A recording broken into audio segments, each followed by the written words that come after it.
Good morning, guys. So, how are you all doing? Good. How are you guys? Okay. Diksha is always super, and Ruchita also. Yes, Shraddha. Yes, I am fine too. Yes, Hitesh is fine. Okay. So, last day of your revision for business environment. So today we'll wind it up, and after that, along with your LR, your revision for business environment should also begin. Okay. Yes, all prepared? I hope you got the PDF yesterday.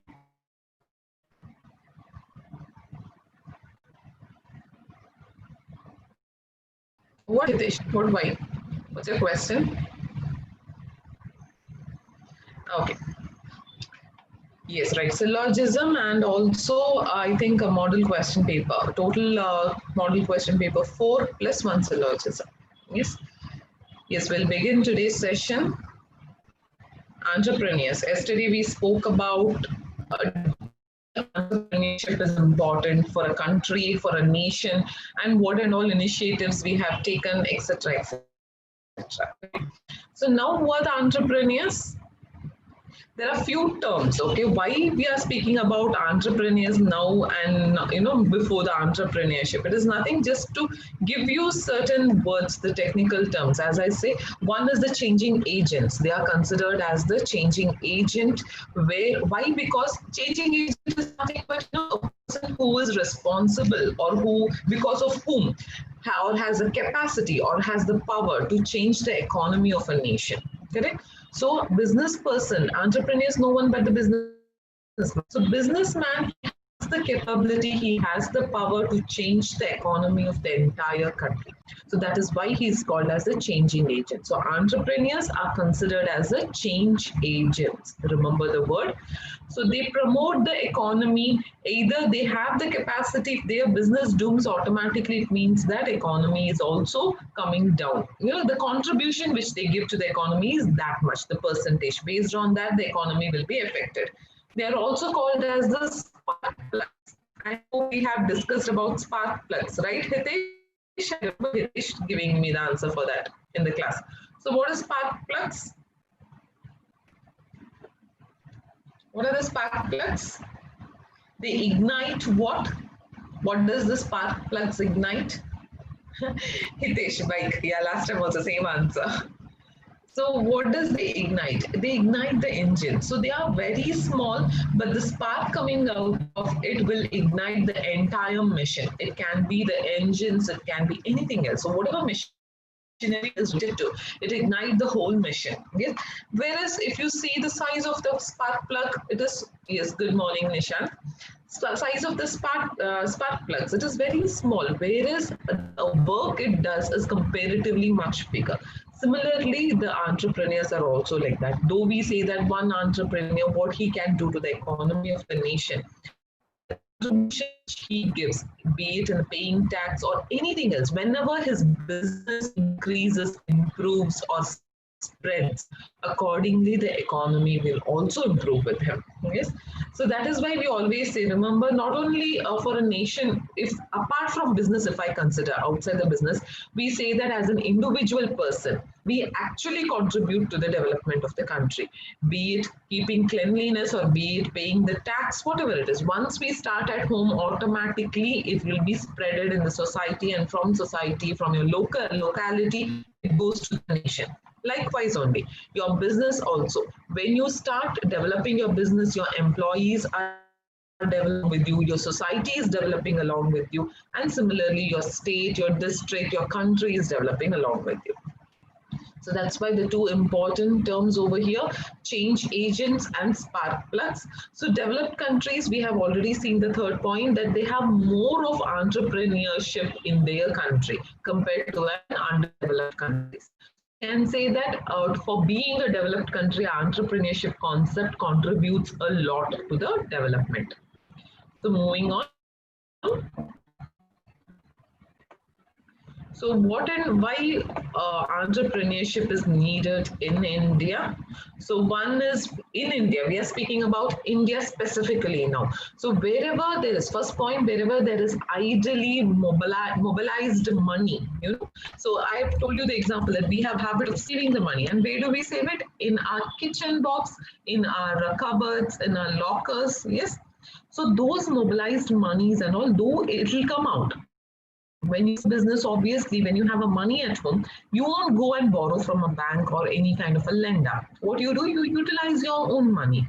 So all these idle savings will come out. That is a major need, so no, that is required, because once there is a movement of money in the country, automatically lots of investments, interest, everything comes out. Second, to make sure that you contribute to the employment opportunity. If you're starting a business, obviously startup business, usually it will not be the bigger one, you about a larger scale industry. So small scale enterprise will be there. Hence, with that, you give the employment opportunity for your locality people. Correct. So second is the employment opportunity you provide. First one is the wherever the ideal kept money is there, those are mobilized. Third, the regional development. So if it is a rural area or an underdeveloped area, because of your enterprise, automatically those people also get an opportunity for a good standard of living. Correct. So one thing, it can be because you're giving employment opportunity to them. Second thing, it can be because once you grow, you have an obligation to develop the city, to contribute something to the society. Correct. Your contribution can be city, developing the locality, providing education, health checkup, anything it can be. But you contribute. When you develop, a part of your profit is contributed to the society. So through tuition, the rural area, unemployed people, or the underdeveloped regions, all those things are developed. Fourth point, they increase the economic power, correct? So your money also helps in economic development. Hence, it can be the economic development or increasing of the economic power. Next, you redistribute the wealth. As a business entrepreneur, you create, not only you create wealth or you help in creating the wealth, but also you help in the redistribution of wealth. You buy something from someone. It can be the supplier, raw material, machineries, anything, you buy that. So you give an income to someone, his business is bloomed. You pay your employees the salary, so their standard of living is improved. You give a product to the society, so a quality product which will help them to live a better standard of living will be given by you. So because of your one particular enterprises, n number of surroundings are benefited by it. Yes. So the next one, they encourage effective resource mobilization of idle capital. This we spoke about already, correct? And economic development happens. They promote countries' export business. So when I contribute to the export, when I expand my business and I go overseas, yes, across the border business, once I start doing, automatically that means what, I'm bringing in the money from other countries. From other country, I'm bringing the money. You know the money value, how it differs, right? So accordingly, if I'm dealing with their currencies, when I bring it to as an Indian currency, automatically the benefit will be more for me. The profit will be more. Yes. So Indian currencies, the currency values are exchanged through your export business. I'll be able to bring in new technology through my export business. I'll be able to get expert advice. I interact with so many people, so many ideas, innovations can be created interactions. So all these things are the importance, I can say, of bringing entrepreneurship in India, and why it is needed also we saw. I'll repeat the point: to mobilize the ideal money, employment opportunity, to build up all the rural areas or the underdeveloped areas, to increase the economic power or economic development, to make sure there is a redistribution of wealth, income, political power in the country, also to make sure that through export business, you open your borders for ideas, money, innovations, machineries, technology, etc. So these are the needs for entrepreneurship in India. Now, some of the bottleneck, as I told you in the last class, whenever there is an advantage, definitely there will be a disadvantage. The proportion of the disadvantage will differ for sure. Yes, one is inefficient time management. As we have discussed about entrepreneurs before, they feel that, or they haven't thought that they have lots of time in front of them to achieve a goal. And as I told you, this is a normal human tendency. We cannot blame only on entrepreneurs. As a human being, even we feel that. Why not do it tomorrow? We have so much of time. Why exam time? We have one more month for the exam. Why not prepare later? Later. But that later doesn't come. Same concept has for the entrepreneurs also. They feel that they have plenty of time to achieve the goal, but we know that time doesn't wait for anyone, correct? So wasting time process has to be analyzed from the business. Wherever we feel that the times are wasted, the flow is not going in a proper way because of wastage of certain things. Can be the time, can be the raw materials, can be anything. So that has to be identified and analyzed and rectified. Just identifying that these are the waste process that is happening in my organization is not required. You have to rectify it. Third, comparing the performance with the standards, very important for an organization. Leverage technology tools such as automation and machine learning whenever possible is important. So what happens is inefficient management we saw. What is the problem? They think that they have lots of time. How to resolve it? So how to resolve it? One is wherever wasting process happens, recognize it and rectify it. Second, you have to set one standard beforehand. So once you set a standard, when your actual performance comes, you'll be able to compare it with the standard. Yes. So when you compare, what happens, I know whether I'm lagging behind, or am I going as per the standard, or am I going ahead of the standard. Yes, I get a clear-cut idea how I'm approaching towards my goal. Next, whenever technology concept comes, try to adopt the technology, because technology makes our life very easy, be it as an entrepreneur, be it as a student, be it as a lecturer, wherever it is. Technology makes our life easier. How much of a disadvantage are there? More than that, I feel that advantages are there. You have to recognize that advantage. So learn the process, apply those technology in your organization, make utilize of those technology. So that is the how to resolve or how to overcome the inefficient time management. Second, lack of money. Yes, fund how much ever we have, it is not sufficient. Correct? It is a major hindrance. So how to overcome it? So there are lots of capital sources out there. It can be the banks, it can be government authorized institutions, or it can be your own friends, family members, your savings, your mutual funds. There are many options where the capital sources can be taken from. So utilize those things. Governments are giving you lots of capital options now. It can be long-term loans, short-term loans with less interest. So government are being more supportive, especially for the entrepreneurs. So utilize those supports, right? No, I will not get any help from the government. I will start by myself. Don't be like that. That attitude has to change. Government has taken some initiative to initiate the entrepreneurship concept, and if you have good idea, opt for it, apply for the loans and utilize those things. Next, too much of noise. So too much of noise, when we are speaking about the limelight. So as soon as I start an entrepreneurship, I want everyone to recognize my organization. I want everyone to come to my or the shop or buy it, that kind of thing. I've given you the example of some clothing centers also, who before they open, how they put the hoardings, how they put the advertisements in newspapers and televisions, WhatsApp also nowadays. Yes, that's coming soon, starting up soon, all such things will come. So that is bringing too much of limelight. It is necessary, but too much of limelight has to be avoided. So what happens is, if I give that much of limelight, what is the disadvantage of it is, imagine I have given lots and lots of advertisement, many people has come, innovative ideas I have brought up.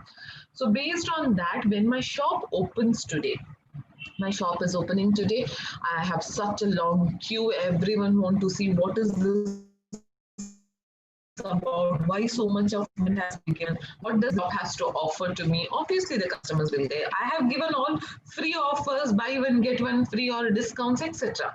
But once they come to your shop and they notice that the products are similar to what you get at the other shops, similar to your other competitors. And at the same time, the price is also, you have raised your price and then given the discount. So after discount, what the consumer buy, it is similar to what they'll get in other shops. So obviously, what they'll do, they won't buy it. Your limelight, everything has gone for toss, correct? So limelight is needed. So too much of noise is not needed. That's all the point is. So instead of that, where should you concentrate? Concentrate on your product. Concentrate on giving a quality product with the proper advertisements. Plus, at the same time, the pricing also made in a liberal way. So once your product is good, once you focus on your work, what happens? You give a quality product at a reasonable cost. So people will automatically come. Word of mouth spread a lot than your too much of making noise. Yes. So this is about too much noise. Then or non-existent network. So as an entrepreneur or as a first-time entrepreneur, I being big in the market or being recognized in the market is a difficult task. So how do I do it? You don't have much of limelight, much of recognition. Then how do I make my place in the market? So for that, the major solution or important solution I can say is relationship building. So make sure that you have a proper blueprint of how to build the relationship. Who can be your sponsors? Who can be your partners? Where and all are the influences in the market? Which area is best? So go apply this, speak to the person. If there are any meeting being held by your own colleagues or your own competitors, attend that meeting, understand what is happening over there, attend the conferences that is happening globally or nationally, attend it. Start building a relationship around you, because if you build the relationship, then only your organization will be benefited. So growing too much too soon, again, one more mentality of youngsters. Today I have started the business. After 6 months, it should be the profit. That doesn't happen in any kind of organization. Yes, to gain profit, because first of all, the break-even point has to come. Whatever you have invested for that, you have to touch all those investments, or you have to cover all those investments, and then only comes your benefit or the profit, right? And not only touching those investments, but also I have the monthly expense, daily expense, etc. Those has to be met. And once your break even is touched, then yes, you can think about your profit, but break even at least minimum of 1 to 1.5 is required. So don't try to put the thought that you have to grow too fast. Slow and steady also wins the race. Okay, no one said that slow and steady will not win the race. So it will definitely win the race. So give time, give considerable time, and accordingly start building up relationship. Go for decentralization option. Don't overburden yourself with the work. Try to distribute the work. So step by step, you have to achieve your goal. So these are some of the bottlenecks. Next is the ease of doing business index. So here, if you can see this particular chart, for 2008, where were we? 2019, where were we? Okay.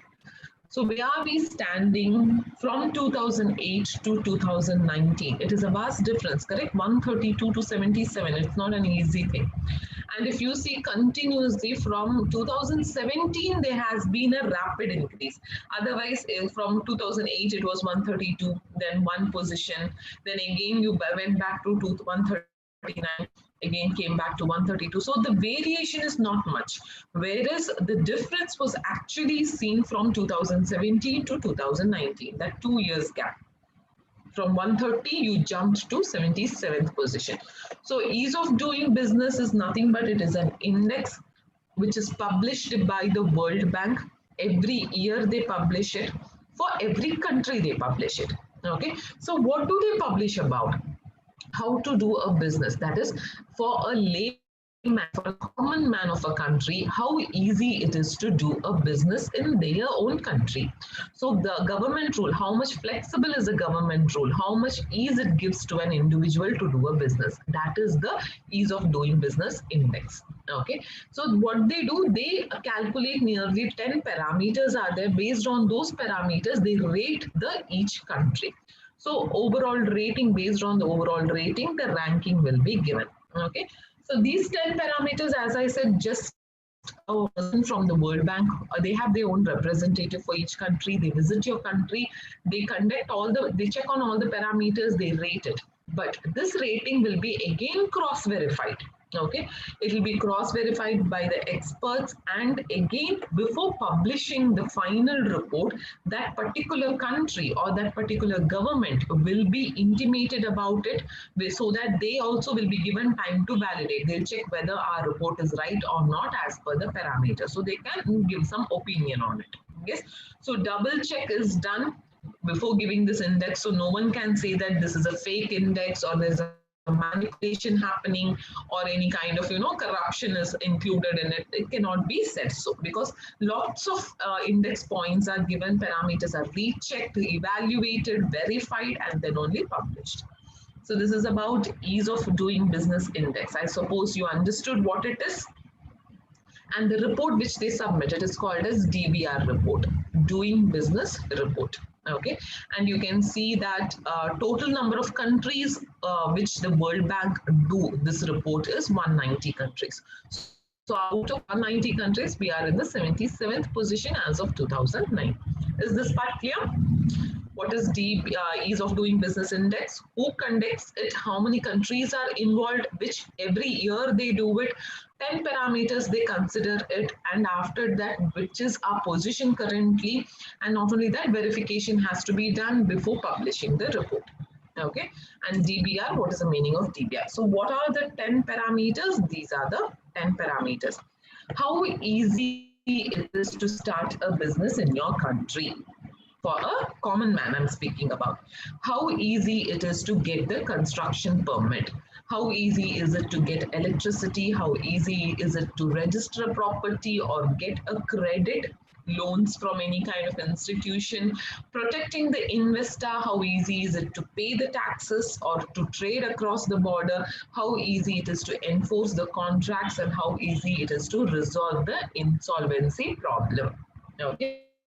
Insolvency, you know that it means a company is winding up. So if a company comes to a situation of winding up, as a person, right, I cannot let it, as a government, I cannot let it go for insolvency. So if that happens, every second company will go for insolvency. So how to resolve the insolvency problem? What is the alternative we can give so that the business can be resumed? From loss, they'll come to the break even and then to the profit. How to do it? What and all other steps taken by the government for it? So based on these 10 parameters,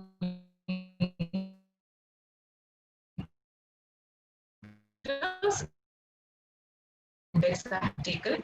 Just for your reference, construction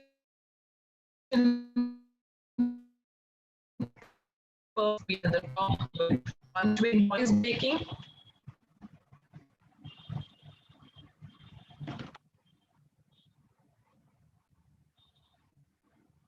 One minute, I'll change my network.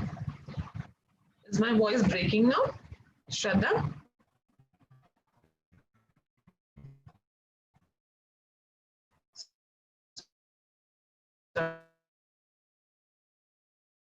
Is it okay? No?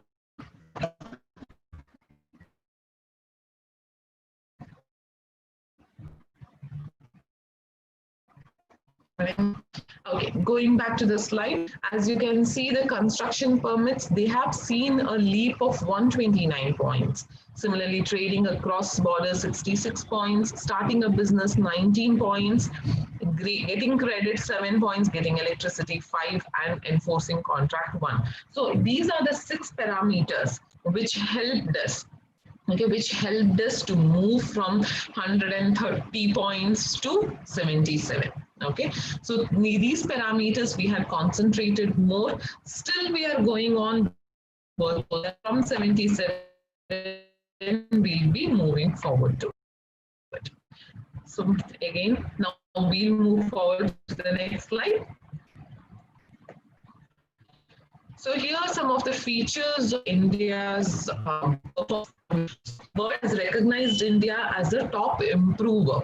Okay, why? Because a country, not only India, any country, which if it shows a consecutive leap, consecutive year and a consecutive leap, not by 1 point or something, a huge leap, then definitely that country will come under the top improvers. Yes, so we have seen in that 2 years we have leaped well. So accordingly, we are considered as one of the top improvers. Next is because 2 consecutive years, India has recognized as one of the top improvers. Next, India is a first BRICS country who has been, included as a top improver. So not only in BRICS, but also in the South Asian country, we come as a top improver.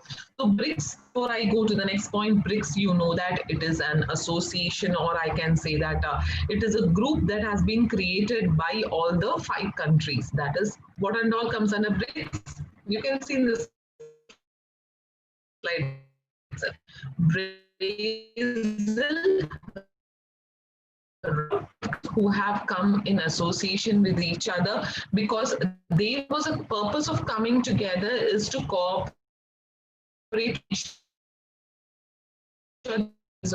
between the countries, the nations' development, they they can offer kind of that is required, infrastructure-related assistance, ideas being shared. So that's why this group was made. Russia, India, China, South Africa. The headquarters of BRICS is in Shanghai, Chennai. Yes, sorry, China.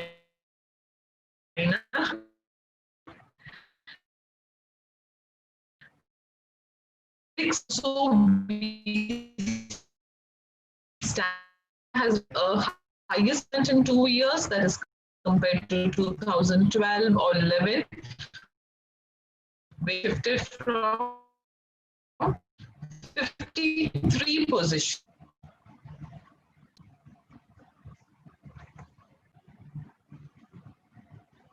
Is my voice breaking again? Yes, no.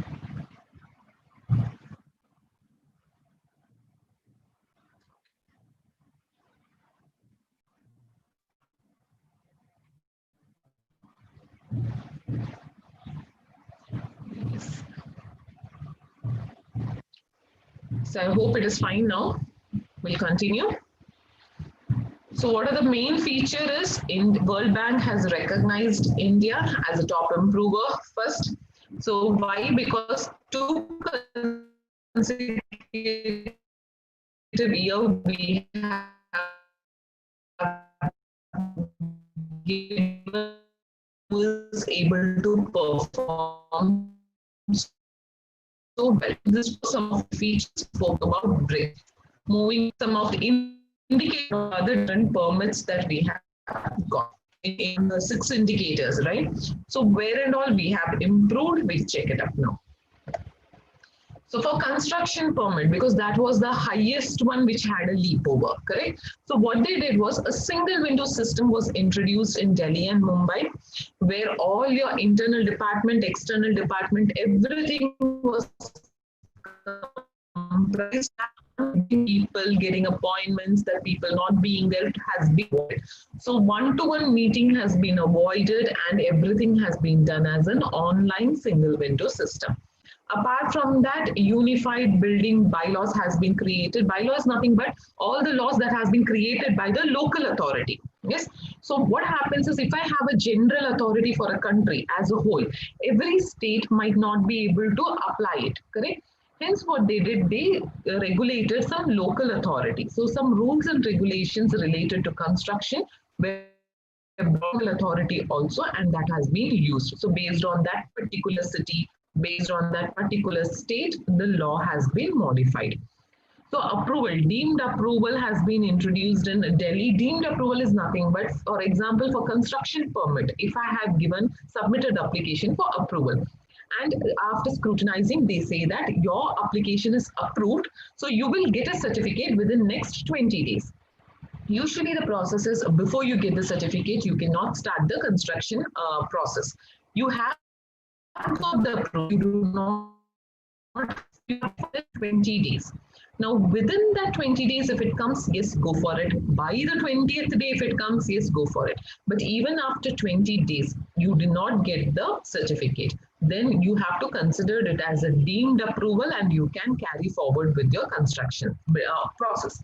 Sometimes what happens, due to some technical issues, due to some internal issues, though you got the approval, you will not get the certificate. And because you didn't get the certificate, your works keep on pending up. Keep on postponing your construction work. Hence, they have brought the concept of deemed approval.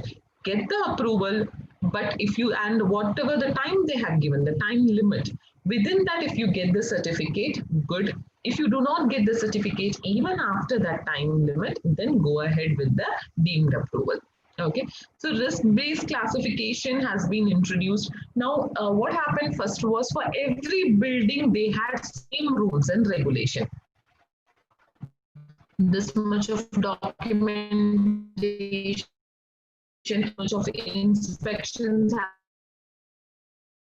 concept. What they did is, those buildings which are prone to risk, which have high risk, they have to take the precautionary measures. Whereas the buildings which doesn't come under any risk factor, so then the process was made easy and faster approval were given. Risk-based classification of buildings were done. Next, requirement of notarized certificates or affidavit. So for a building plan, you had to get a notarized certificate. Now what they did, everything was e-undertaking. That is, they formed an electronic form. Based on that, you have to fill all the requirement, all the details has to be submitted. Used to happen. Now what they did was, single joint inspection has been organized. Road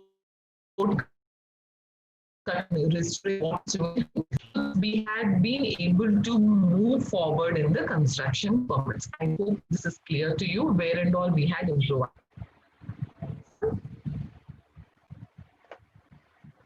Trading across border. So in trading across border, whatever time, limit, cost, everything included in the documentary process had been reduced. So the time involved in doing trading or documentary for the trading across the border, and similarly cost involved in the documentation process, both got reduced. Robust risk management system concept was introduced, e-Sanchit was introduced, and e-sealing was introduced. What are these? What are robust risk system? What is e-Sanchit and what is e-sealing? We'll see. Okay. So trade across border, I'll repeat, time, cost in the documentation process was reduced. At the same time, in the process, they brought some changes. What are those changes? Robust risk management system. Second is e-Sanchit, and third one is e-sealing. So because of this, many processes were simplified. What are those processes? We'll check out. So robust risk management system, it is nothing but whenever there you go, for example, now I'm exporting a country. Okay, so as you know that there are lots of rules and regulations for that. If I'm sending it through the port, okay, there itself inspection happens. Many levels of inspections are there, because you should not send something illegal to another country. Similarly, when you're importing something, nothing illegal should come. Whether their proper bills, have the tax being paid, everything will be checked out. Yes. So now what happens for this inspection? Lots of time was consumed. So what did the robust risk specified certain criteria? So does your product comes under this? Have you paid the tax? If you have paid, you have to attach, in while submitting it in the document itself, you have to submit that document of the bills. Okay, tax paid, that. So whatever required is there, wherever you feel that risk factor comes, all those things has been instead of manually checking, all those things has been electronically done. So I don't have to, as a port manager, I don't have to check the bill. You have to submit the bill before itself to the particular port, online portal, you have to submit. So automatically when it is submitted, what happens? If it is there, it will be checked off there itself. Correct? Whatever is not there, that requirement will be asked by the system. You have to submit. Your process process became very easy. That is robot risk management system. E-Sanchit, what they did was, again here, this was especially for the CBEC board, that is Central Board of Excise and Custom Duty. Everything was made paperless. Okay, paperless here is nothing but for clearance of documents, clearance document we call it as, that is if your goods are coming from another country or importing something. So that goods will come to your port. From there, you have to submit the clearance document. Once your clearance document is scrutinized, then only you can get your product from there. Similarly, if you have to send also, you have to make sure certain documents has to be submitted, and then only it will be shipped. The shipment process will be done, correct? So now what they did, they simplified it through eSanchit. Again, it is a website where all the necessary documents you can put it up. So if I had gotten information from my sender from there, from abroad, that they have shipped me assignment. So once this consignment is shipped, I can start my clearance process here, so that by the time it reaches, my clearance process will be completed and I can move forward. So again, clearance process, instead of doing face-to-face, one-to-one meeting, submitting documents, talking to them and all, it was made electronically. Yes, so eSanchit is about your CBEC board, where import and export made, especially the clearance process has been made easier. Okay, so the next is so self is nothing but when your container goes. The CBEC board, what they do, they check what is there in the container, and accordingly, they have to manually put the seal for the container. Can you see the picture over here? So this is what the seal is about. It will be like a tag, okay, and you cannot remove it. As a normal person, we cannot remove it. It has certain equipments, only through that you can put the seal, and it has certain equipments through which you can remove the seal and open the container. Okay, so first manually they used to check, and manually they used to put the seal in the port. But later on, what they did, they brought up this electronic seal concept. So electronic seal concept is nothing but again bolting your container. But once you have submitted every report as what is there, a person will come to your office, he'll check what it is there. Simple process will be done. So end minute waiting is not there. Then you have to put the EC. EC will contain one code. That code you will have to fill it up in the application form which you sent. So after that, your container will be. Okay, so this is a process. Hence, it became easier. Again, all the easy things came because a few people in port, obviously, you know that number of people who are working will be comparatively less. But the number of goods that are being shipped or that have been brought into the port, that's comparatively more. So manually checking it usually used to delay the clearance process and used to delay the shipment process. Hence, these things came up. Okay, eSanchit, robust management system, and eSeed or self-seed. Shall we move to the next concept?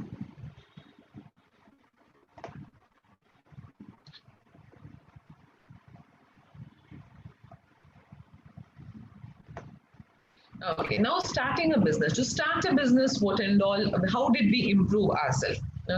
So the minimum capital range which we had kept for public limited and the private limited company, that was eliminated. Minimum capital requirement concept is there, yes, but that is only as per the Companies Act 2013. They have set certain rule, but that is a common, that is like achievable. If you don't have that much of money, then obviously you cannot start a business. So they kept it to the minimum. Before that, what happened was they had a concept called as, you should have this much of capital. Minimum capital itself was huge. So that amount, either it came to zero for certain business, and for major risky business, it was the minimum amount. Second, a single form, again, online applications were brought up. It's called as spikes, where 5 applications were combined together in a single form. Okay, so different application to start up a business required either for the registration of the business or for the director's TIN number, then it can be GSTs, anything. So all those things were combined together and made it as a single form, simplified pro forma for incorporating electronically. If you had, I think you would have learned about this, right? I don't have to explain this. In law paper, you have learned it. Yes or no? You had your law paper? Yes. Mehtab, no. The rest all says yes. Then Mehtab didn't attend the classes, law classes. So these all come under your law, same concept. Companies Act 2013, 2015 accordingly. Whatever's applied to incorporate a company, it was made as simplified business. Again, they introduced e-forms for what? To submit the GST. Yes, incorporation of company. You would have learned all this during your incorporation of company concept. Yes. So when or to in so what was I saying? Yes, there were e-forms to get your GST number, identification number, or for getting employees state insurance corporation registration, ESI, when you have to register your employee on the ESI scheme, even that is made as electronically. EPF, if you're registering your employees for the Provident Fund organization, again, it is done electronically. So when an organization starts, it compulsorily should have the GST number, ESI has to be registered, PF has to be registered. So instead of manually doing it or approaching that particular office, it is done as an e-form now. Yes, there was a launch of website called as Run, that is Reserve Unique Name. So if you feel that you know that any company, same name can be allotted to two companies, correct? So if you feel like registration process will take some time, but before that you're scared that someone else will take up your name, then you can update the name and reserve it for yourself. They'll wait for a certain period of time. By then, if you do not opt for that name, then it will be allotted for someone else. Yes. So through Run, you can reserve the names, and also DSC concept came out in name reservation. That is, digital signature certificate has been allotted. Incorporation zero for companies with authorized capital up to 15 lakhs. So if your authorized capital is up to 15 lakhs, then incorporation fees need not pay. PAN and TAN. First, what you had to do was separately PAN number, all such kind of things. You had to submit again.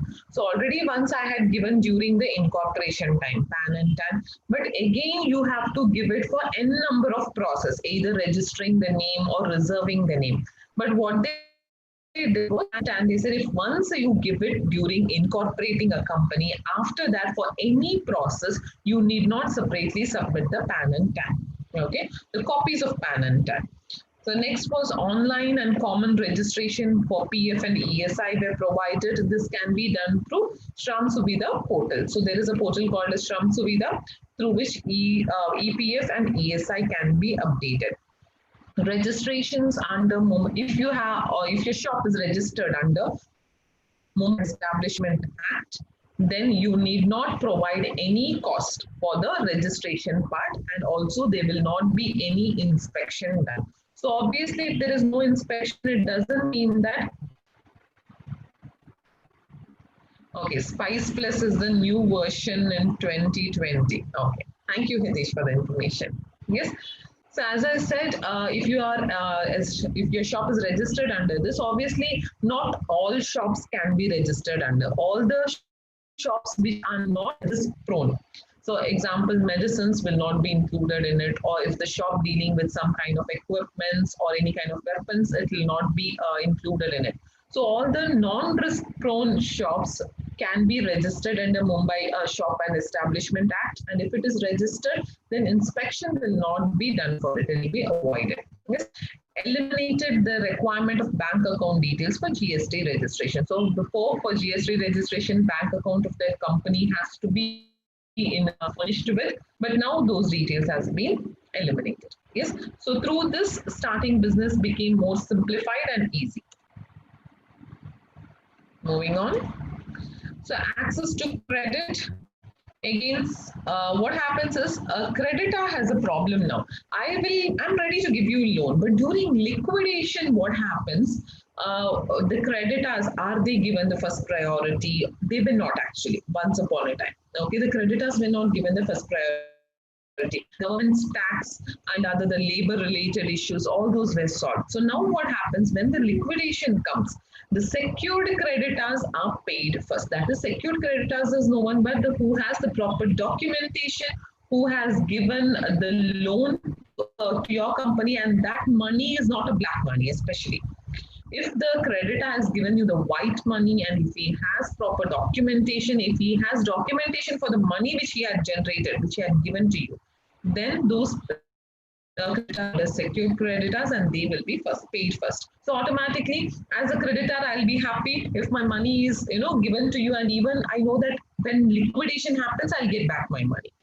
So that is access to credit, access to electricity. Again, it is the process is simplified. Procedure for internal wiring is reduced, and the charges also for the line charge, the cap charge we call it as, it has been reduced to 25,000. Similarly, time taken to get the external connection also has been reduced in Delhi. Okay. So moving on. So with this, we are done with the ease of doing business. Next, we'll see about your third chapter. This comes as key government institutions. So what are the key government institutions? What are their contributions? We'll check it out. So there are 8 key government institutions. Niti Aayog, SAT is a project of Niti Aayog. It is not separate. Ministry of Corporate Affairs, why was it created? What are their roles and responsibilities? SEBI, RBI, IBBI, NCLT, and NCLAT, or NCLAT we call it as. Okay, these are some of the logos of it, if you can see in the slide. So yes, we'll go to the Niti Aayog concept first. So Niti Aayog on January 1st, 2015, it was launched. Just give me a few seconds, guys.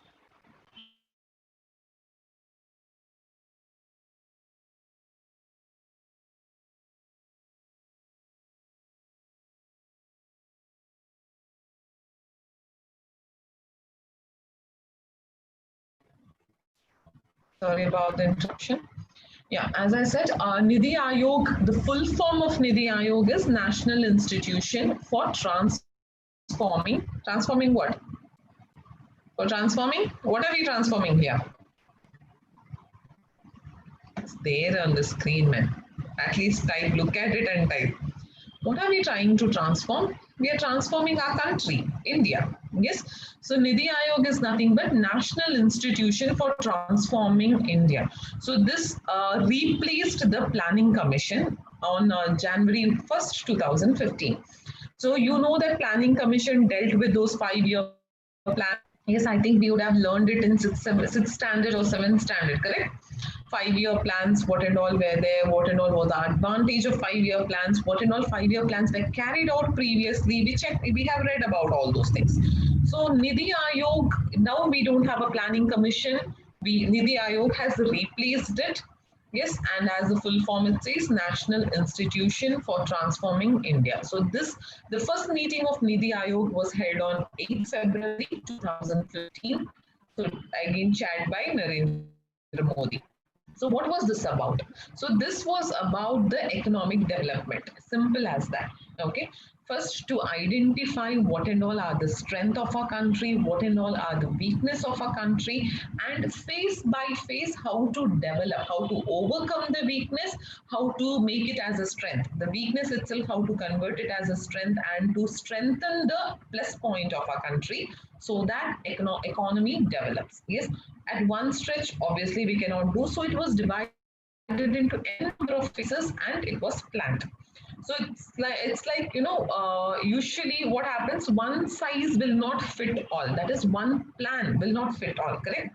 Does one particular size of a shoes fit everyone? All the people who are there in my class right now, Diksha, Hitesh, Rujan, Ruchita, etc., Chaitanya.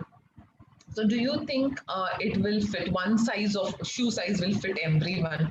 Obviously, no. Similarly, one plan will fit the entire state, different states. It will not fit it because each state has its own strength, it has its own weakness.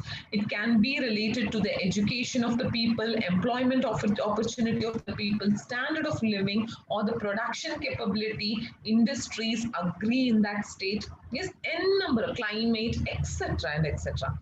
N number of things are there which differ from one state to another. So till planning commission, what happened? One plan was applied to all the states. In 2015, it was realized that one plan does not fit for different states. Hence, as per the states, the plan has to be generated. For that, the Niti Aayog concept was brought up. So, Niti Aayog, what they did, they used the concept of think tank. So, think tank, as I said, it is nothing but a research institution which will do research about every aspect which will affect your country, be it economy, legality aspect, be it technology, culture, strategies, policies, rules, regulations, etc. So any aspect or any factor that will affect the economy's development will be researched in a think tank. Okay, so Niti Aayog, what it did, it utilized the think tank concept, and accordingly, state-wise research were done. So most of the think tanks are non-governmental organization. We know that, yes. So, but there are some think tanks where the organized takes part as a minority role. That is, they give suggestions, they apply certain rules, wherein the private organization will be implementing it. Yes. So this was a few points about Niti Aayog. Some more points are on this side. So Niti Aayog, what they planned for the cooperative federalism. What is cooperative federalism? Nothing but state government and central government coming together and working is called as cooperative federalism. I repeat, cooperative federalism is nothing but when both state government and central government come together and work towards a particular objective. Concept is called as cooperative federalism. Yes.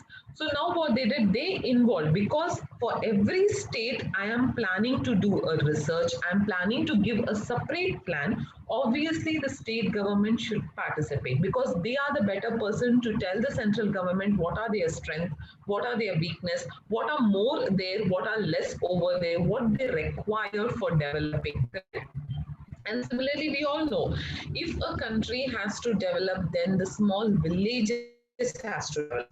So if a small villages or the rural area develop, the district will develop. If that district develops, the state develops, and if the state develops only, then the nation develops. Hence, it was started, identified, and started from the core, from the village, from the rural areas. Yes. So what the state did, country, they divided the plan as per the state. Once they received the plan, they divided as per the districts. Once they received the plan, they divided it as per the particular territory. Yes. So like that, the improvement were started up.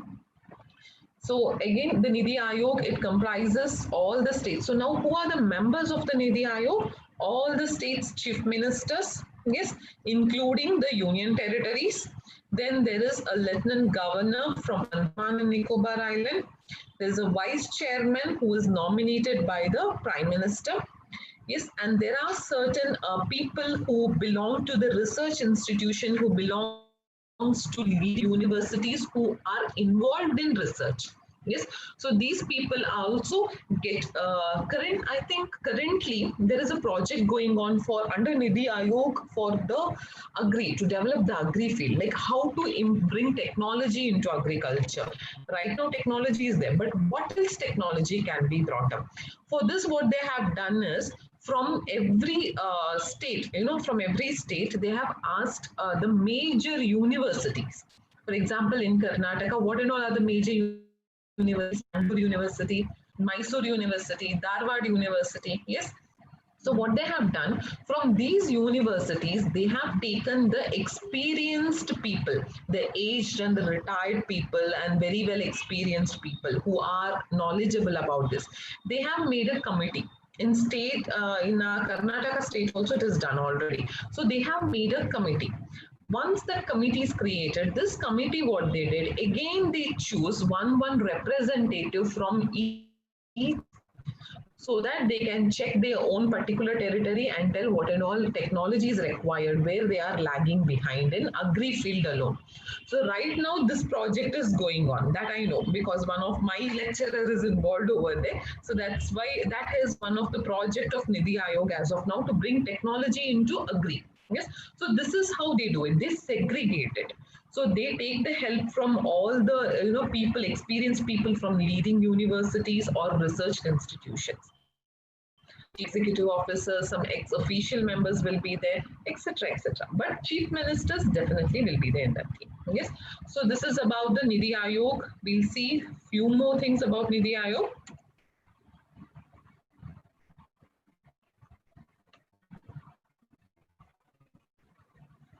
What are the objectives of Niti Aayog? So one, to evolve a shared vision of national development. Why the concept of Niti Aayog came? Why are the states working on it? Why are the districts working on it? No reason. Only one. It evolves under one reason, and that is national development. Simple as that. Yes. So they want to develop the nation. Primary reason I can say. Apart from that, they want to create such kind of plans at the village level so that even the village can progress. Yes, they want to make sure that national securities are incorporated.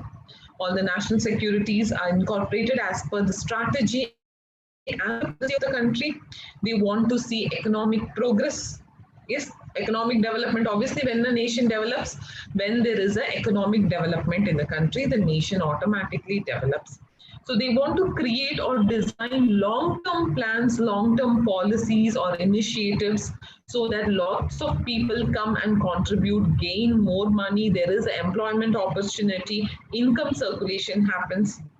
They want to provide or encourage, partnership with the private concerns, nation-wise, international-wise, whenever there is a think tanks, even internationally, we have the think tanks.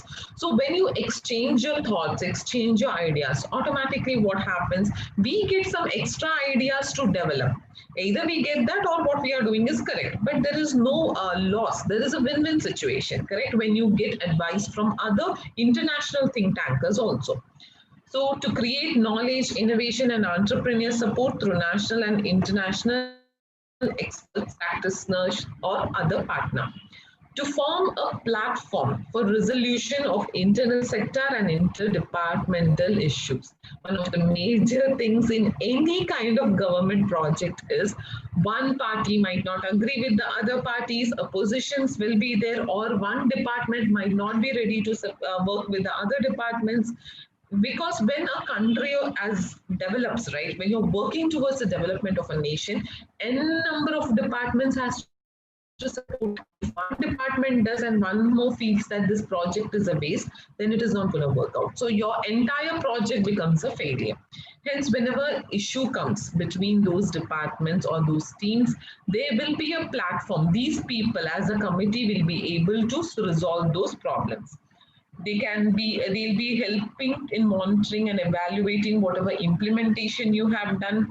If there is any technology that has to be upgraded, yes, because this when objective, obviously 1 year or 6 months, I might not be able to complete it.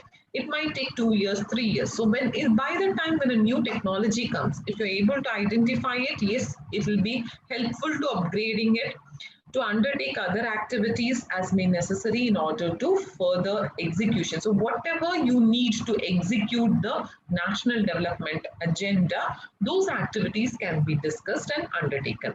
So basically, nation's development, economy development, making sure that you check on the progress of your project to make sure that villages are developed, long-term policies are created, money creation happens, and money circulation happens, to make sure that ideas are shared through nationally and international experts, also to give a platform where all the resolutions, all the conflicts can be resolved.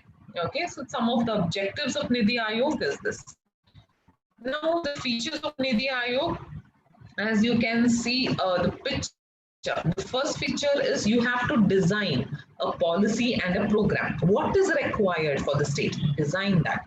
Once you have designed, get the help from the state government, involve them. That is foster cooperative federalism. Once their involvement happens and you start implementing it, then monitor it, evaluate it. Is everything going on as per the standard you have set? Or is it going out of the way? If it is going out of the way, pull it back. What is the problem? Resolve it. Bring it to the track. Think tank and knowledge and innovation hub. Utilize the think tank, create the think tank if necessary. If you feel that you need one more institution of think tank, get an approval, create it, use innovative ideas for the implementation. So it is a cycle. Once a think tank gives an innovative idea, again a policy will be designed, again fostering of cooperative federalism, again a think tank will give some idea. So it is a cycle. So Niti Aayog, a last point on this, Niti Aayog is developing itself as a state-of-art resource center. So Niti Aayog is creating itself as a center where all the necessary resources are provided, knowledge is available, skills are available. They make sure they get all research ideas. They make sure it is an innovative idea. They make sure that they create a strategic policy for the government, and also they make sure that it is being implemented. Yes, so this is about Niti Aayog. We'll be moving on. It is a project of Niti Aayog. Okay, so SAT is nothing but the sustainable action for transforming human capital. So you know that human capital is nothing but the human beings. Yes, human beings are also considered as a capital, and trust me, more than the monetary benefit, human capital are more important. So what do they concentrate on? They concentrate on two aspects: education and health of the people.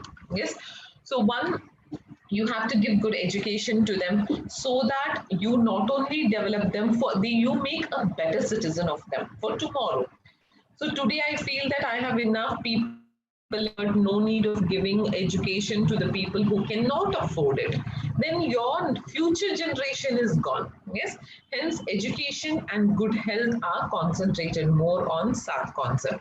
So it is launched by Niti Aayog again along with the federal cooperatives on 10th June 2017. So what they did for this project, they chose 3 states: Jharkhand, Madhya Pradesh, and Odisha. Why these 3 northeastern state is because other states, they were lagging behind. Because Jharkhand, again, it is a forest area, it is a hilly area. So many tribal people live there. Odisha also tribal people live. Yes. So tribal people are the one who, who are hesitant to come out and adapt to new technology.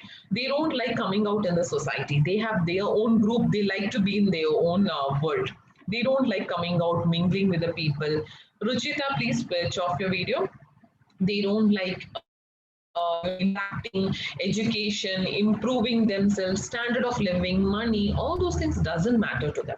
Hence, they have their own tribal category. It's okay, yeah. Okay, so that is what the government wanted to improvise these 3 states. So they took it for the project. So this program, it was implemented, Niti Aayog. It is a SAT program. Obviously, the backup will be, the facilitator will be the Niti Aayog. Yes. So coordinator and facilitators are the Niti Aayogs, but we had the knowledge. The knowledge partners are the BCG and PFEL. BCG is nothing but the Boston Consulting Group, and PFEL is nothing but the Piramal. Piramal, I think you would have heard about it, Piramal Foundations, right? For education leadership. So these two concepts, these two knowledge partners along with Niti Aayog, they facilitated or they implemented the SAT project. So the project was implemented in 3 phases with the period of 30 months time.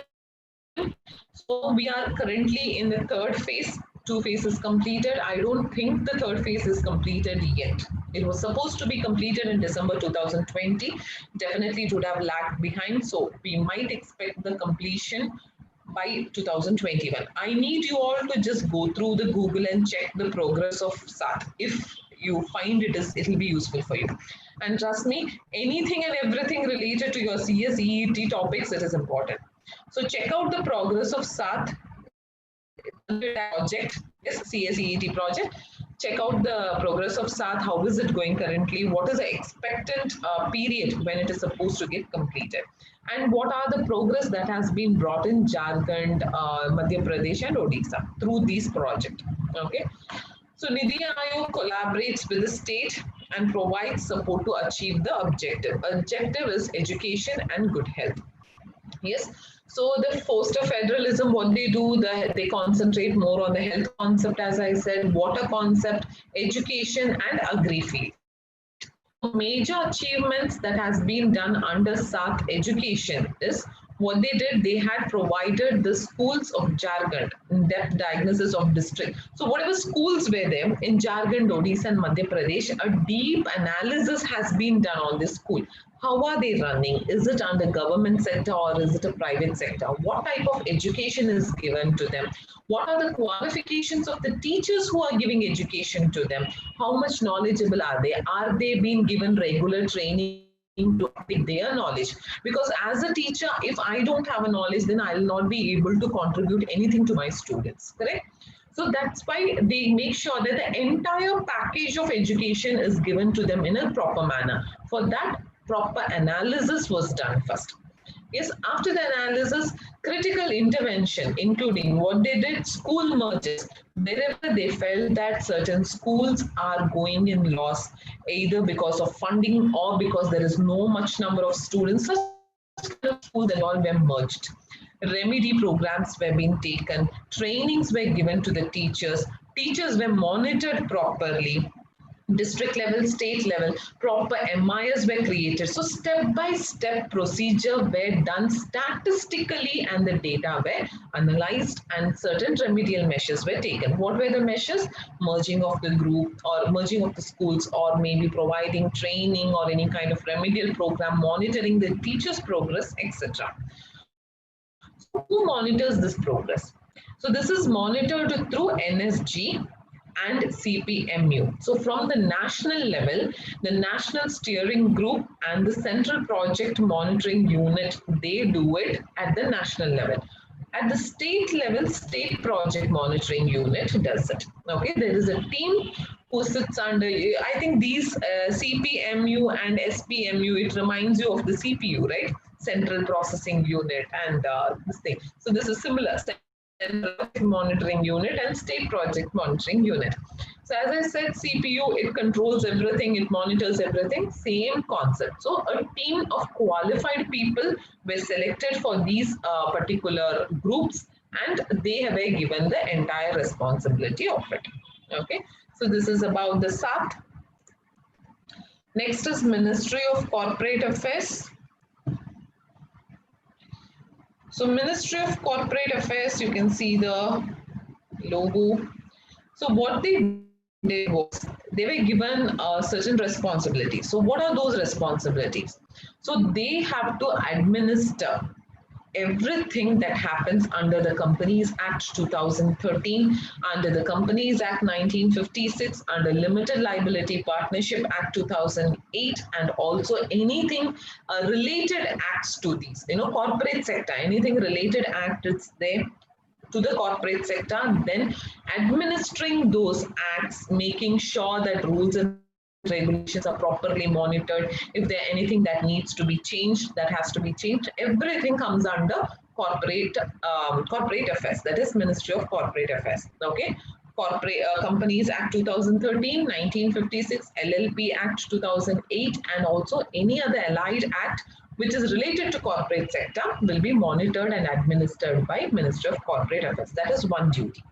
Second duty, they are responsible also for administering the Competition Act 2002. So Competition Act is nothing but in the market, okay, in a business market, whether the interest of the consumers are maintained. That is now competition comes, correct?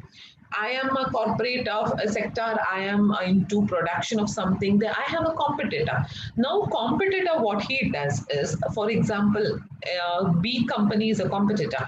What he might do to sustain in the market and to make me down, he might give his product at lesser cost than the actually decided factor. So now when he gives a lesser cost, what will he do? Automatically he has to compromise on something. He might have compromised on the quality of the product. He might have compromised on the quantity which is providing in a packet. He might have compromised with the employees rules and regulation. You know, if we say that employees has to work for 8 hours per day, he might have compromised on that and made them work for 10 hours. Yes, he might not have paid the tax, maybe through black money he is doing. N number of factors are there. Who will check whether these, as per the rule, the competition is happening in the market or not? Ministry of Corporate Affairs will do. So their main ambition is to protect the interest of the consumer. Consumers are important, correct? So they should be given a quality product. They should not be given a product which is hazardous to their health. Kids should not be given such kind of a product which might affect their health. Yes. So making sure that the organization also follow the rules of competition, and at the same time the people are also, consumers are also not affected by the product. The checking or administering of this is done by corporate affairs. So competition act is about this. So I now, with the Companies Act 2013, 1956, LLP, other allied act, my competition act is also added. Next, besides these administering the activities of all these acts, one more responsibility is there. That is the responsibility of you people, you CS people, correct? So they have to supervise over the three professional bodies, whether they are following the examinations properly, whether the rules and regulations are being followed up, what is the cutoff criteria they are keeping it up, are there any malfunction that is happening in conducting an exam or correcting the papers or any kind of things. So what are those three professional bodies? ICAI, ICSI, and also ICAI. The third ICAI is Cost Accountant of India. So Chartered Accountant of India, Company Secretaries of India, and Cost Accountant of India. Yes, these three has to be, all of these three supervising authority comes under the Ministry of Corporate Affairs. Okay, so now I'll give you one extra information. Okay, that is a candidate who is a CA, that is Chartered Accountant, or a CS, that is you guys, future CS, or the Cost Accountant. Yes, a candidate who has a qualified, that is a person who has cleared all those examination and who is a qualified CA, CS, or a cost accountant, and who has n number of experience. A criteria is there. That much of experience and exposure can be a part of Ministry of Corporate Affairs, can be a member of Ministry of Corporate Affairs. You have that opportunity also. Yes, this is an extra information for you. So going back, the ministry also has a responsibility. Now, apart from this, there is one more responsibility. What is that? Of carrying the functions of central government relating to administering the Partnership Act, to administer the Companies Act 1951, only related to donation to Nations Fund, and also Society Registration Act 1980. So this many responsibilities comes under Ministry of Corporate Affairs. So that means what? That much of people are working under Ministry of Corporate Affairs. Yes. So in future, if you want to be a part of it, you definitely have the opportunity. So moving on. The affiliated. So Ministry of Corporate Affairs, what they have done, they have divided their roles and responsibility into three affiliated offices. SFIO, CCI, and IICA. What is this now? SFIO is Serious Fraud Investigation Office. CCI is Competition Commission of India. IICA is Indian Institute of Corporate Affairs. So SFIO, what they does, whenever there is any kind of fraudulent things which happens in a non-banking financial institutions, okay, fraudulent activities happening in a non-banking financial institutions, or any kind of scams in the stock market, or a company completely vanishing off from the market, or any kind of things. Yes. So what they do, investigating about this comes under SFIO. So they can investigate under multiple disciplinaries. So this organization was established and its function started from 1st October 2003. So SFIO, wherever fraudulent happens, there they do the investigation. Now, where does the fraudulent happens? It can be a non-financial banking sectors, it can be any companies related, or it can be any kind of scams in stock market. Okay, so their roles, I suppose now you understood. Now, Competition Commission of India. So competition related any factor will be handed over to the CCI by the Ministry of Corporate Affairs. So what does they do is they'll check whether they try to prevent any kind of adverse effect on the competition. That is, any kind of illegal practices they prevent it. So they also make sure that they promote competition. They not only are there to stop the fraudulent thing, they also promote. They invite people from other countries to participate in our country as a competitors. Yes, they protect the interest of the consumers. Anything that relates to the consumers will come under them. They make sure that the free trading is done in the market. So this is done by the CCI, Competition Commission of India. So this was established under Competition Act and it came into existence from March 2009. The last one, IICA, that is Indian Institute of Corporate Affairs. So obviously the name suggests it is an institution.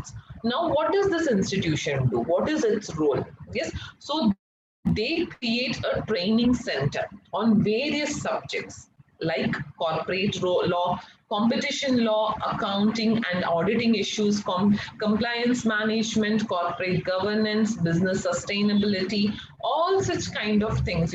They give training related to these subjects. So they give training related to what these subjects. Now, to whom are they giving the training? So whom are they giving the training comes the second part. So IICA has a wing called as ICLS, that is Indian Corporate Law Service. Okay, so they have the responsibility, this wing, they have the responsibility of conducting training induction program to all the probation officers who belong to the law service, that is whoever has passed the UPSC exam.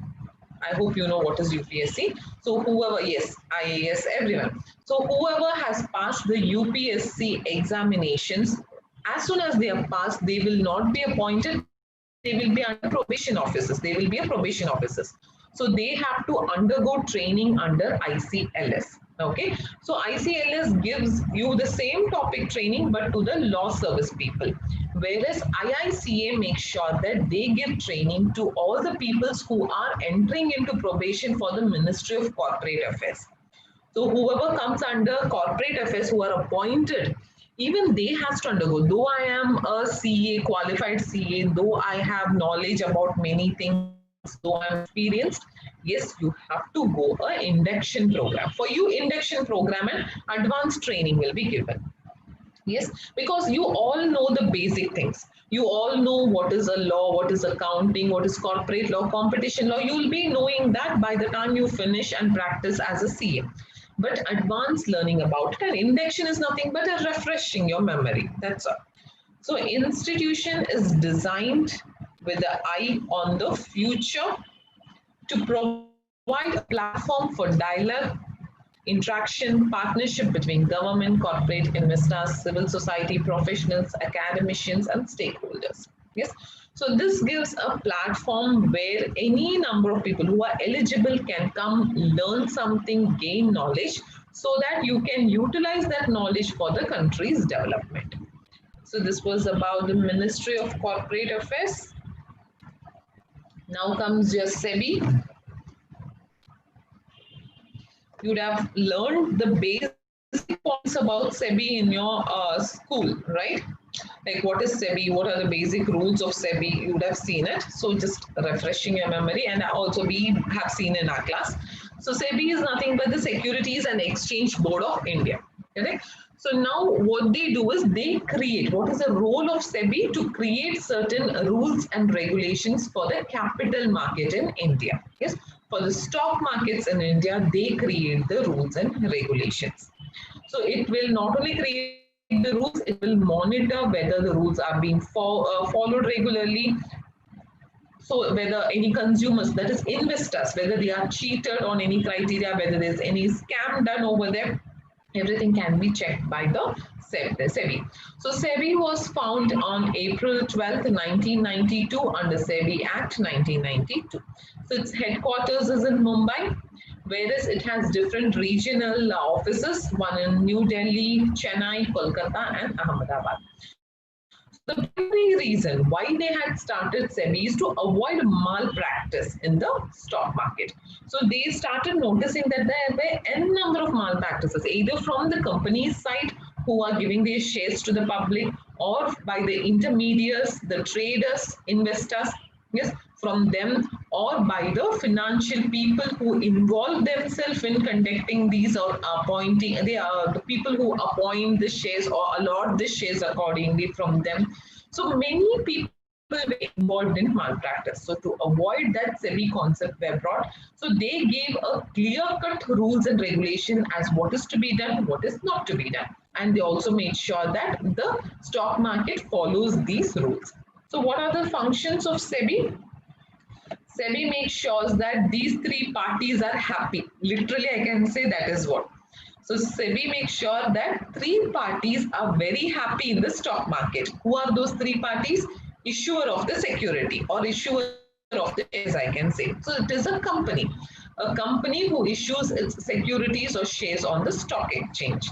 So SEBI makes sure that the IPOs or the FPOs, that is the first time issuance of share, which we call it as initial public offering, or the follow-up shares which comes after the IPO, or which have been allotted, which has been firstly allotted to the member, and then now the company has decided to go public, any kind of thing. Those all comes under your FPOs.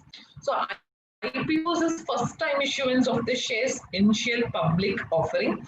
FPOs are the follow public offers where the shares had already been allotted. I might change the value of it, or before it was only for the company holders. Now I'm planning to go ahead with the public. So they make sure that those shares are very transparent, very healthy manner. That is, the rate which you fix is in a proper as per the criteria.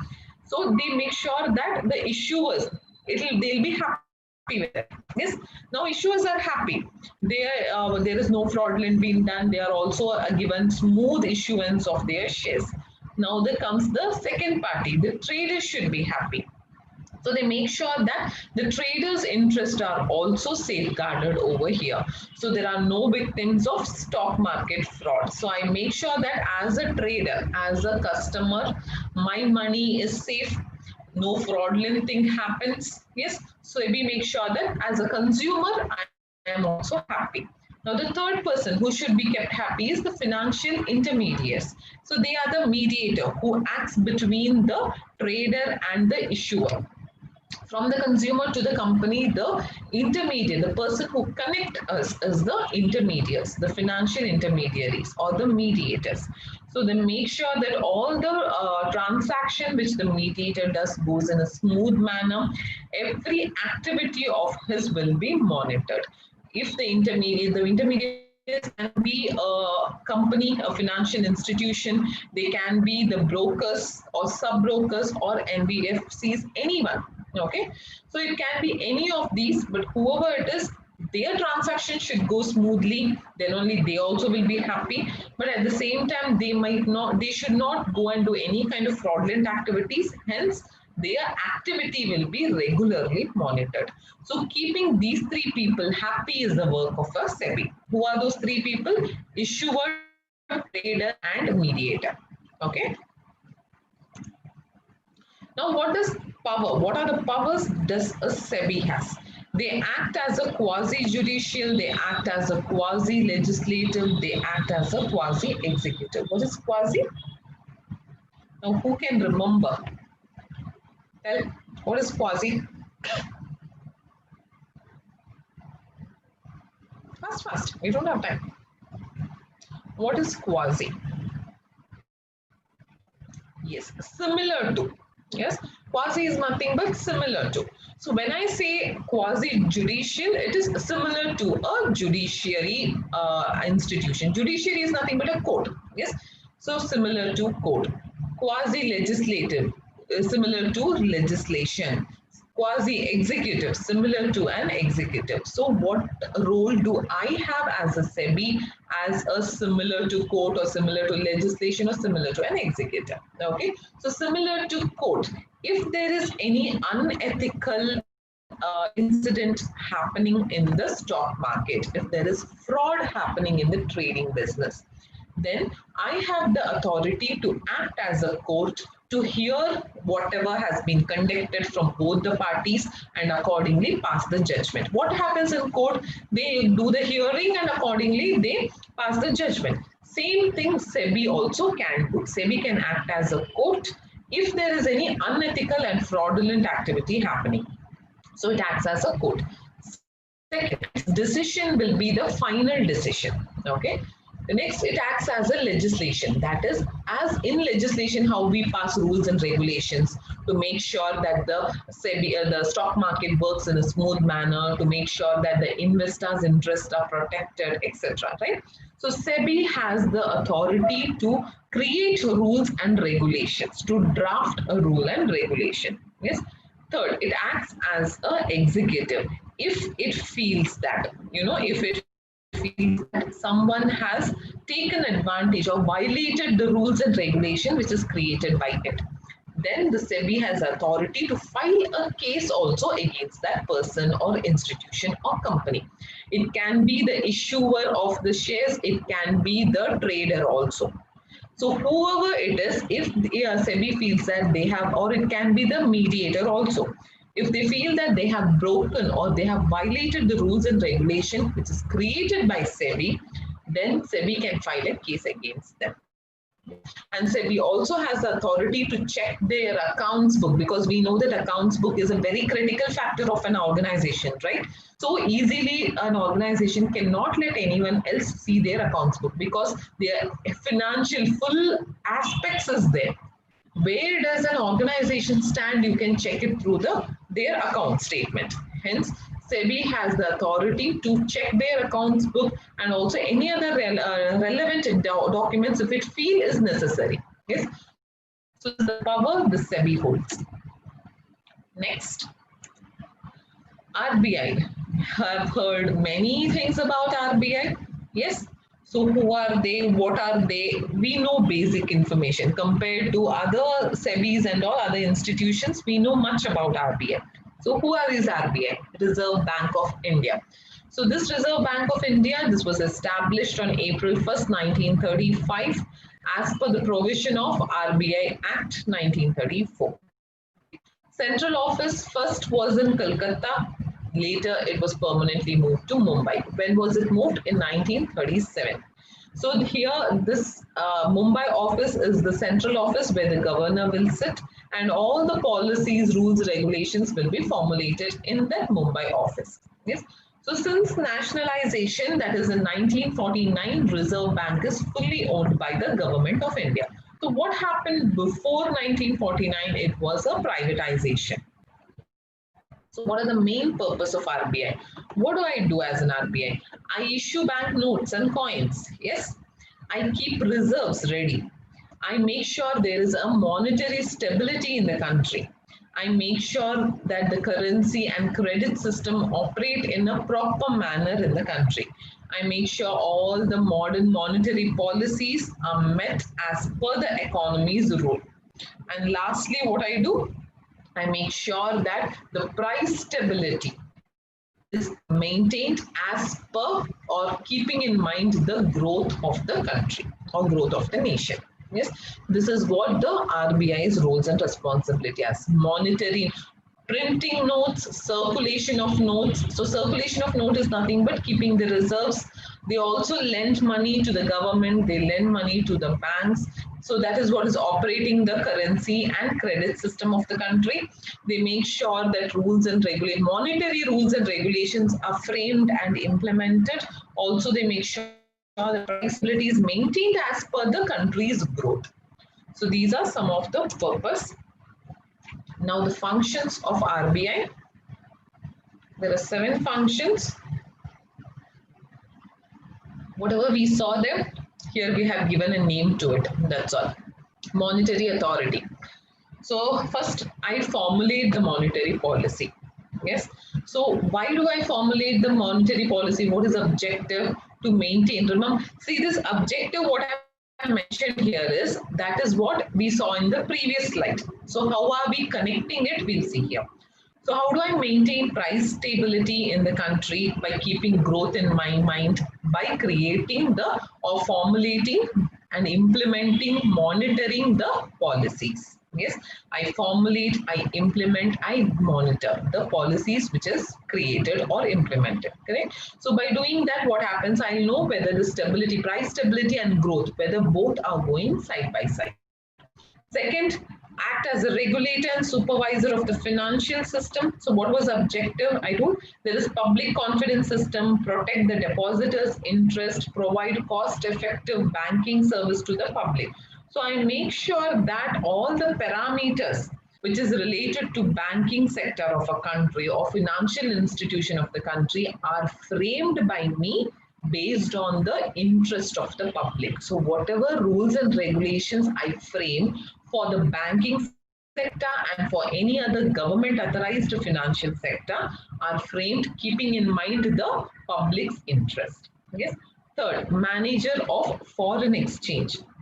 So I facilitate external trade. I promote the development and maintenance of foreign exchange. How do?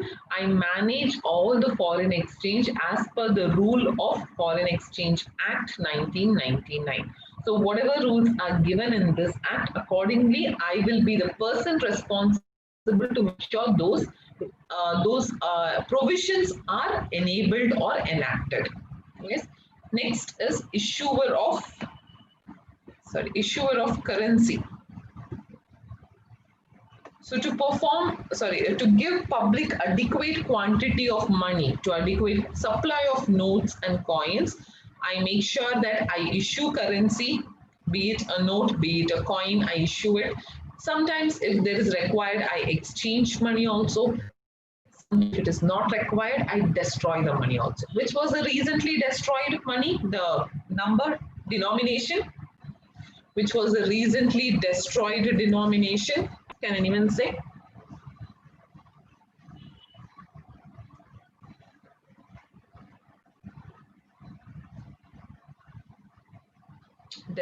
Recently destroyed denomination.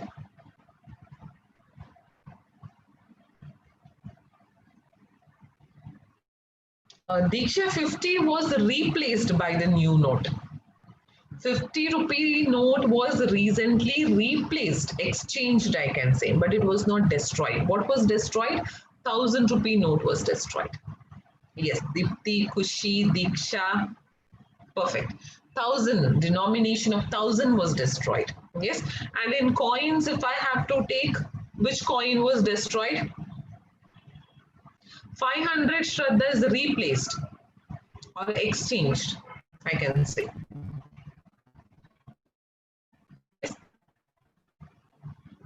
Which coin was destroyed?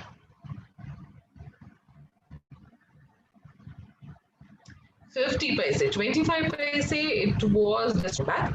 Recently, 50 paise was destroyed. Yes, it's no more. 10 and a long back, Kushi. You're talking about, one long ago, so long ago story. So currently, in recent thing, 50 paise destroyed, and similarly 1000 rupees was destroyed. Yes. So I act RBI, I as an RBI act as an issuer of a currency, exchanger of a currency, and destroyer of. Yes. So next, development role. What development role I have? I make sure that nation's objective monetarily is met. Yes.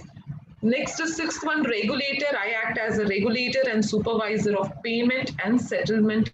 So whenever there is a need for introducing or upgrading any kind of a payment system, I do it. Yes. So ATM machines, be it bringing up an ATM machines or be it bringing up a cash depositor machine in the ATM, or be it bringing up, what was that? One more thing which was brought, the passbook entry, right? There's a machine for entering the passbook also. So any kind of new technology-wise upgradation, but safe upgradation, because it is related to money, it should be safe. So safe upgradation technologically, if I have to bring, then it will be the RBI who should introduce that. Yes, related function, I am a banker to the government and I am the banker to the banks. Yes, I provide money to the, I lend loan. So to government and also to the banks. So these are the major functions of RBI. Now we'll be talking about IBBI, that is Insolvency and Bankruptcy Board of India. So whenever a company goes under bankruptcy, it will be referred to IBBI. To a extent, they try to resume work of the organization. They try to bring up that organization by giving them ideas, expert ideas, checking their accounts, making checking where they have failed. Is there any loophole using which they can bring the company? They'll check everything. If there is no option at all, then only it will go for the bankruptcy. Otherwise, if they find even a small, the experts will be involving, and again the experts over here will do the thing are the CAs and CS also. Yes. So that team, we'll speak about that team also. Valuator, we call it as. So there is one concept of valuator. There is one more. I don't remember right now. I'll tell you the word. Okay, when it comes. So as I said, these people are experts again by themselves. Hence, through their expert advice, the government tries to resume the work of that particular organization. So Insolvency and Bankruptcy Board of India, this was established on 1st October 2016 under the Insolvency and Bankruptcy Code 2016.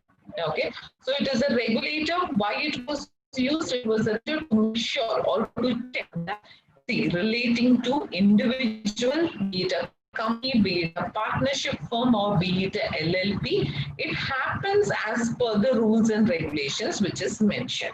Okay, it oversees, promotes, develops, and regulates the working and practice of three parties. Who are those three parties? IP, IPA, and IU. That is insolvency professionals. Yes, this is the word. And you can be a qualified insolvency professionals. This is the case. Insolvency professional agents, information teams. Okay, these three are the entities which are dealing with the insolvencies and bankruptcy cases. So anything related to these three the rules and regulation is the job of IBBI. Okay, so it writes, enforces rules, corporate policy, resolutions, liquidation, when it can be liquidated, on what condition it has to be liquidated, when it can be insolved. All such kind of rules and regulations has to be framed by IBBI. So it has also been designed as the authority under Companies Act 2017 for regulation and development of profession of valuers in the country.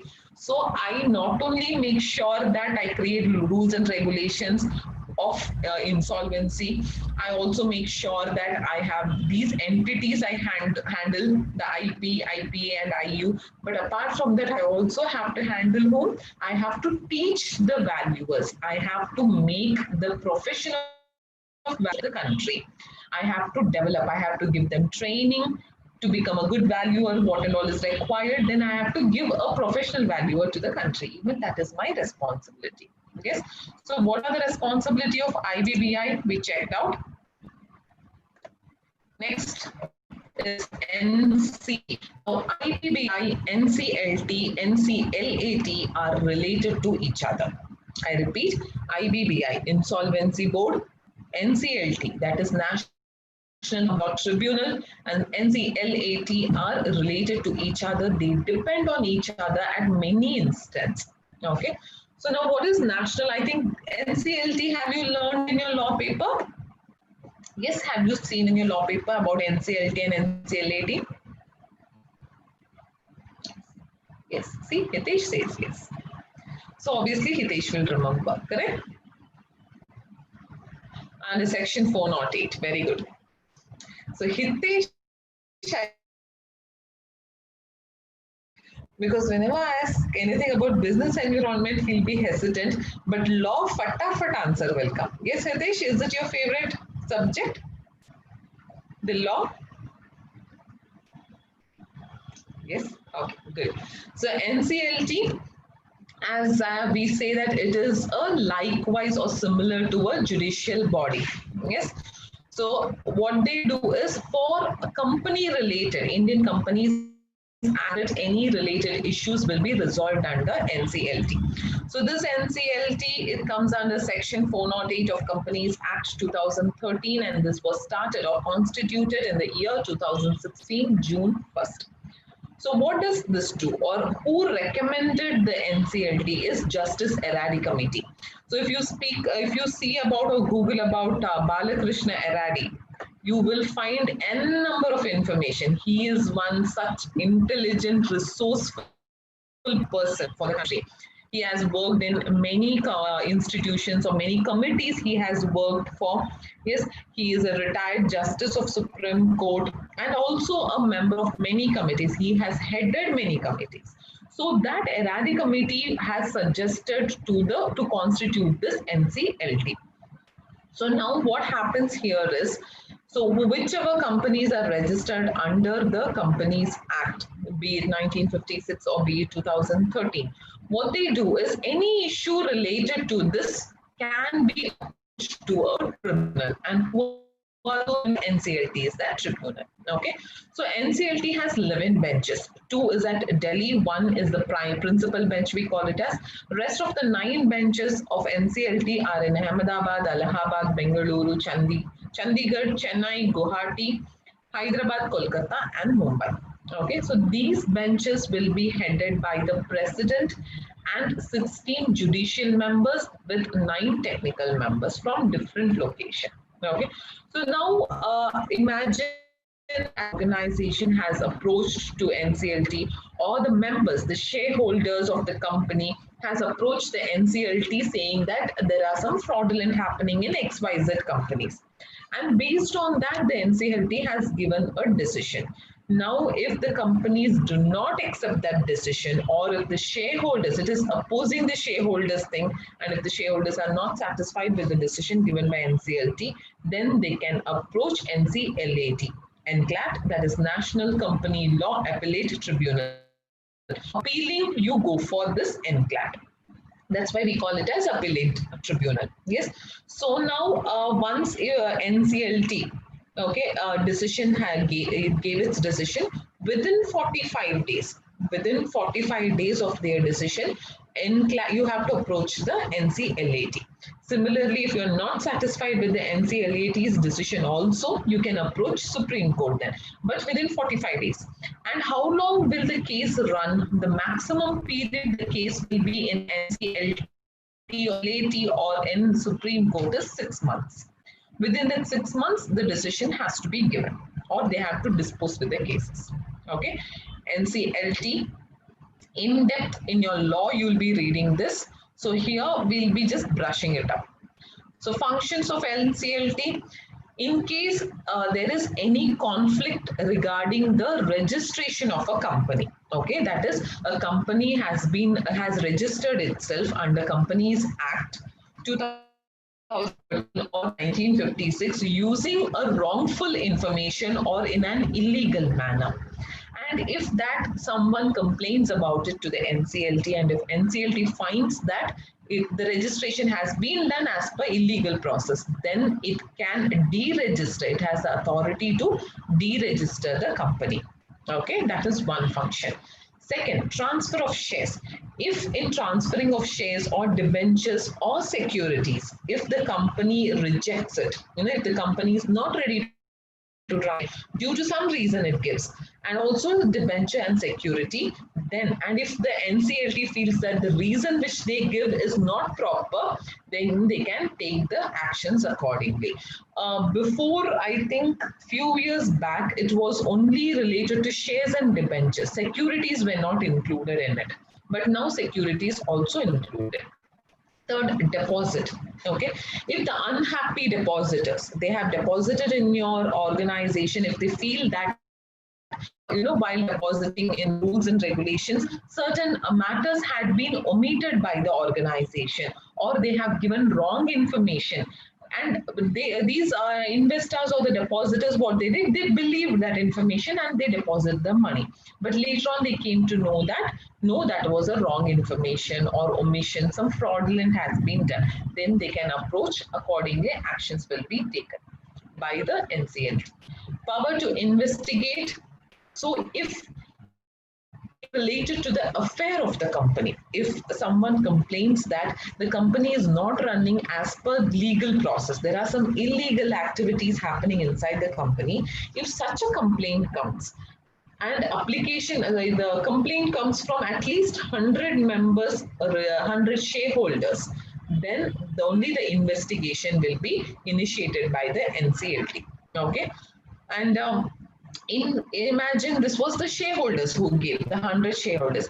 If a non-shareholders, the outside complaint about the company, then there are certain criteria. If the complaint comes in that criteria, then NCLT will interfere at that time. It will ask for the investigation. Freezing asset, when a company goes for any kind of insolvencies, the NCLT has the right to freeze the asset of the company, so that when insolvency time comes, because now I'm starting the investigation, if insolvency is proved, by then obviously I need some to dissolve and liquidate and settle the money, correct? So during that inspection period or investigation period, the NCLT will freeze the asset of the company, so that the directors or the shareholders or the partners of the company do not sell it and utilize the money. Next is converting a public limited into a private limited company. If a requirement comes of a public limited company being converted to a private limited company, after the decision lies in the hand of NCLT. Whether it has to be converted or not has to be decided by the NCLT. So that was some functions of NCLT. This is the last slide we'll be seeing. This is about your NCLAT, that is NCLAT. As I told you, it is an appealing court, correct? So who can appeal? From the previous slide we saw that NCLT can appeal, but can NCLT alone appeal? No. There are some other tribunals who can appeal to them. One is, we know, NCLT, yes. The second one is CCI. The CCI can appeal if any decision that has been taken by Company Commission of India is not accepted by the public or by that particular company. If they go against it, they can approach the NCLAT. Similarly, IBBI, if anything done, related to IBBI's decision, if you're not satisfied, then you can approach them. So, whose decisions can be appealed to NCLAT is NCLT's decision, CCI's decision, and IIBI's decision. Okay. These three decisions, if you're not satisfied, go ahead with the NCLAT. And again, you know that if NCLAT's decision you are not satisfied, then go ahead to the Supreme Court. No issues. So, under I think this CCI came, CCI's appealing case came under Companies Act section. It was implemented from 26th May 2017. So, somewhere 3 years back. So now what and all or who and all will come under the particular NCLT's tribunal. So there is a chairperson, okay, and it should not contain more than 11 members in it. So it is a higher law governing forum than NCLT, we know that. That is why appealing goes for the NCLAT, correct? So it is higher than NCLT. There is a chairperson headed by this NCLT, and the members should not be more than 11. So now what and all is there? It hears the appeal from the tribunal court orders. We know that. Yes. Next is the appeal should come to it within 45 days from the decision given by any of the tribunal court. It can be CCI, IBBI or NCLT. Within 45 days it has to be approached. Otherwise they will not be taking the case. Then it goes through the evidence. What is the first process of NCLT is already, so NCLAT is NCLT or CCI or IBBI would have resolved that case, right? They would have gone through some evidence, they would have collected evidence. Those evidence has to be submitted to the NCLAT, and first process is they go through this evidence. And if they feel just by looking at the evidence itself that the decision given by NCLT, CCI and IBBI is incorrect, then accordingly they'll change the decision. But after looking through the evidence, feel give the correct decision, then they'll ask for investigation, further investigation, because already evidence collected, correct decision is given, but still the person is not ready to accept it. So it has gone to NCLT. Hence, NCLT will ask for further investigation on the cases. Okay, so again we know that if and the decision taking time span is 6 months. If you're not satisfied the NCLAT's decision, approach the Supreme Court within next. Okay, so this is about NCLAT, NCLT, CCI, IBBI, SEBI, etc. Are we clear? Was it a bit? Was it like a refreshing thoughts? Was it like refreshing your memory? Or no? Was it like learning again, a fresh one? Response, please. Revision again. Okay, you refreshed your memory. Okay. Dikshita, Ruchita, thank you for responding. Yes, so we are done with your business environment revision also. Notes for second chapter and third chapter you'll be getting soon. Meanwhile, I'm working on your LR.